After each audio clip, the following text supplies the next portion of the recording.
Ask Yuri. You've got a health and fitness question? I've got an answer.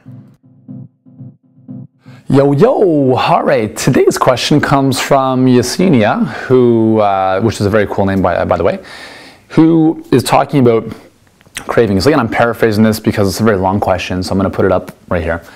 And she wants to know about cravings, why it is that she craves certain foods, even if she's not hungry, like certain combinations of foods, like burnt toast, stuff like that.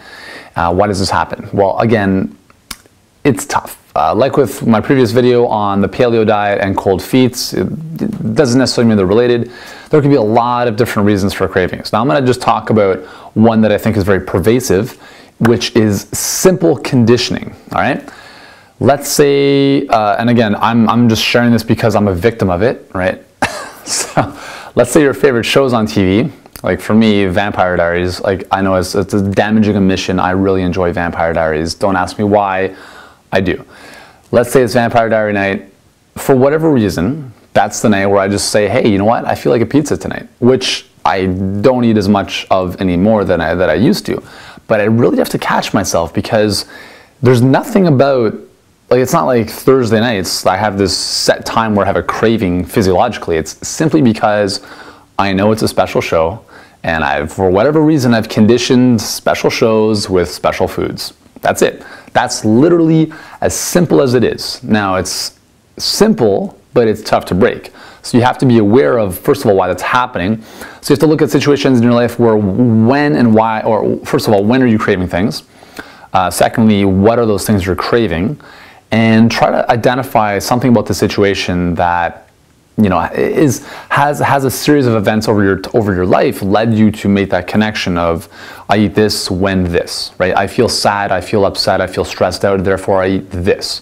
I'll give you another example from my life. When I'm stressed out or after I play soccer, I have a very, very big craving for salt. And I've noticed this definitely within the last couple of years, and the reason for that is because my adrenal function is on the low side. And why that's important is because adrenal gland function is responsible for sodium retention and regulation in the body. So if my adrenal glands are a little bit shot, they're not able to retain sodium properly, and especially with activity, right? So with exercise, you're sweating, you're getting rid of sodium. So you're losing sodium. That's why you have this, for me, I had this craving of salt after, for instance, a soccer game or a heavy sweat-inducing workout. So I feel like chips, but usually I'll turn to like healthier nachos and I'll have guacamole with that, or I'll just have some sea vegetables, which have a good source of sodium. And the other thing is with stress, because stress directly impacts the adrenal glands, it's essentially like intense exercise. The hormonal, what's happening hormonally is almost identical. So there's this compromise with the adrenal gland's ability to regulate sodium, especially in times of stress and exercise, right? Because again, with stress and exercise, both adrenaline and exercise and adrenaline and stress go through the roof, right? And those are two hormones, or that's a hormone that's produced in the adrenal glands, just as an example, all right? So in that case, that's what's happening for me for food addiction. So or cravings. I've identified those scenarios where I understand what it is that I'm craving, more or less why I'm craving it, and does it indicate certain mineral deficiencies, nutrient deficiencies? It could, right? It could. I mean, for me, if I crave salt, it's because I tend to have low salt or low sodium, low tissue salts. And so that doesn't necessarily mean I'm going to supplement with sodium. It means I need to do things to regulate my adrenal function to get them, kind of bring them back to health. And that's hopefully, making a difference. But for you, again, some people have addictions to bread, to sugar, to chocolate. Identify, first and foremost, is this a classical conditioning, a result of classical conditioning, right? I am on the couch watching my favorite show, therefore I feel like eating this. I just got out of a bad relationship and I'm feeling pretty bad about myself, therefore I eat this. So it's not like a bad relationship depletes your body of a specific mineral, right? It could do inadvertently and kind of indirectly by suppressing adrenal function, suppressing immune function, which might lead to the requirement of certain other minerals. So it's tough to really say this. what you could do as well is actually just do a panel. If you go to a naturopath and you do like a hair mineral analysis, you can look at which nutrients are deficient, and get to the bottom of like why, are there specific things that your body is missing, and is that why you're craving them in and above specific conditioning scenarios. So Yesenia, I hope that answers your question. I'm not too sure I'm sure it gives you a little bit of insight, but again, as you can probably tell, a lot of these health and nutrition questions, there's rarely a very simple, oh, this is the answer to your problem, because in a lot of cases, like symptoms can be, you can have symptoms of low energy that could indicate a host of problems.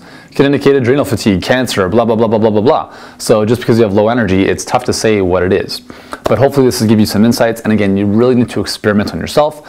Use yourself as a guinea pig, become your own scientist, and get to the bottom of these issues, right? And that's one of the reasons why I developed Super Nutrition Academy, in order to give you the tools and resources to help you become your own scientist, right? And I'm not saying that I have all the answers, because I don't, but I can give you a heck of a lot of them, and at least the fundamental tools to help you understand how your body works. For instance, how the adrenal glands work. So therefore you understand in periods of stress why your libido goes down. In periods of stress, why your salt cravings go up, and why that impacts your thyroid.